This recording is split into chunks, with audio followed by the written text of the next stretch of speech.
Ladies and gentlemen, good morning and welcome to Gashi Skyman TV. Fred Matiang'I, the former powerful interior CS, and Stephen Kalonzo Musyoka, the former vice president of the Republic of Kenya, are going to go their separate ways in the fullness of time. The next general elections is likely to be a three-horse race between William Samoei Ruto, Stephen Kalonzo Musyoka, and Fred Matiang'I. Kalonzo is not going to grace the Jubilee National Delegate Conference. Kalonzo said, in fact, when I was listening to him in Machakos, somehow he was trying to excuse himself. He did not have enough ground not to attend that National Delegate Conference. And when I look at it, everything is clear that these two leaders are not going to unite. And these are my reasons why I strongly believe that we are going to have a three-horse race: Matiang'I, Kalonzo, and William Samoei Ruto. Number one is the coming of Jubilee in Mount Kenya. The contest for the votes of Mount Kenya between Stephen Kalonzo Musyoka, William Samoei Ruto, and Fred Matiang'I is going to see serious competition. Is going to turn Mount Kenya into a political field where especially Kalonzo and Fred Matiang'I are going to contest for these votes.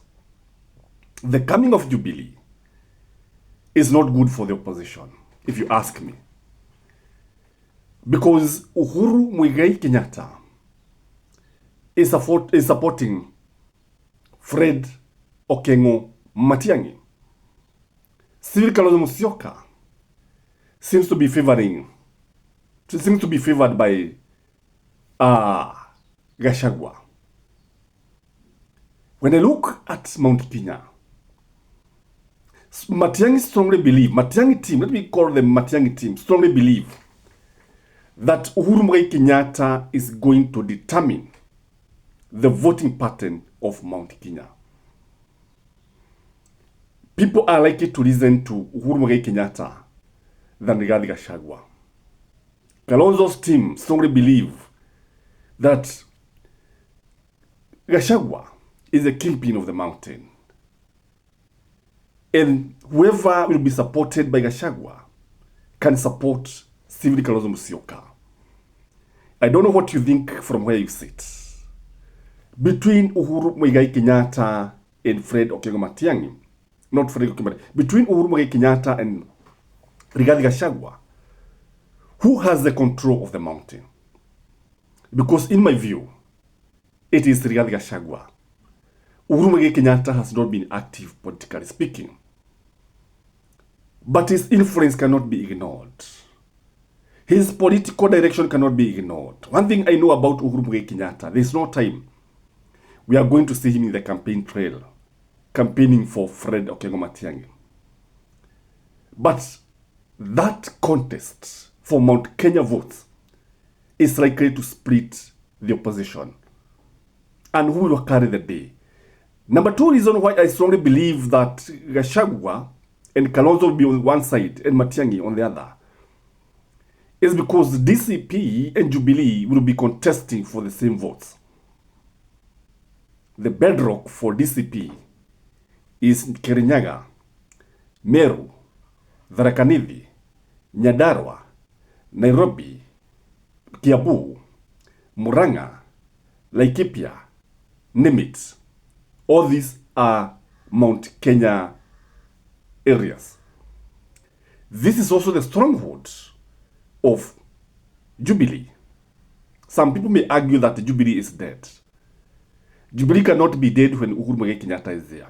Jubilee is Uhuru and Uhuru is Jubilee, just like UDA is Ruto and DCP is Gachagua and ODM is Raila Odinga. So what is going to happen here? Because Gachagua wants to have as many number of MCAs, members of parliament, senators, and governors from his region. The same case applies to Uhuru Muigai Kenyatta's Jubilee. Now, who will carry the day? Is it Gachagua's DCP? Is it the one that is going to have the majority of members of parliament or elected leaders? Or is it Jubilee? In my view, DCP is likely to carry the day. This contest is likely to actually spoil for the opposition. And because you see, the people on the ground will also be divided. There are those who are going to vie using Jubilee, and there are those who are going to vie using DCP. Remember, Moses Kuria is also there. Dedi Nyoro seems to be having something else under his sleeves. We don't know where Kang'ata is. And we cannot also ignore the influence of young leaders who are coming up. Akina Gathoni wa Mushoba. So this one is going to work against the Team Kalonzo and Team Matiang'I. The other reason why I strongly believe that these two leaders cannot agree to have a common presidential candidate is because Stephen Kalonzo Musyoka strongly believes that he is senior compared to Matiang'I. And because of this, Gachagua supports Kalonzo. Kalonzo also believes that if at all he is going to sleep on the job, he's likely to have a coup. Wiper is likely to have a coup if Kalonzo will not be on the ballot. The Kabo community can easily jump into William Samoei Ruto's party.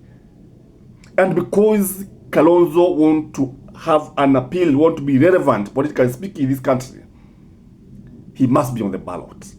In fact, for Kalonzo, it is either on the ballot or he's vanquished politically by people like Mutula Kilonzo and other guys.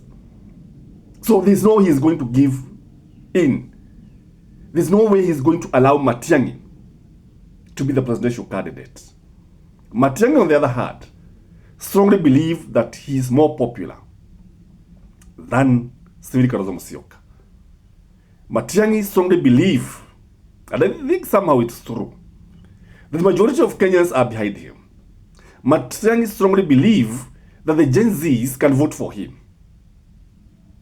And if this is the case, what will make him agree to support Stephen Kalonzo Musyoka? The elephant in the room in the opposition is between Kalonzo and Fred Matiang'I. It is not Gachagua. If you have been listening to Rigathi Gachagua is ready to support anybody.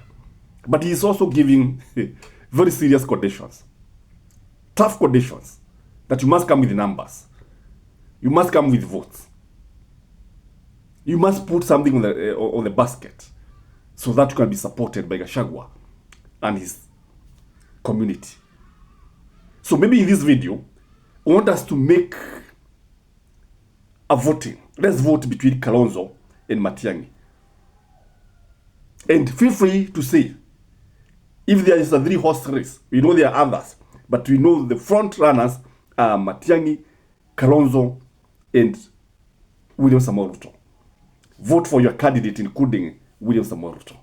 This is Gashi Skaman, and have a blessed day. Bye-bye.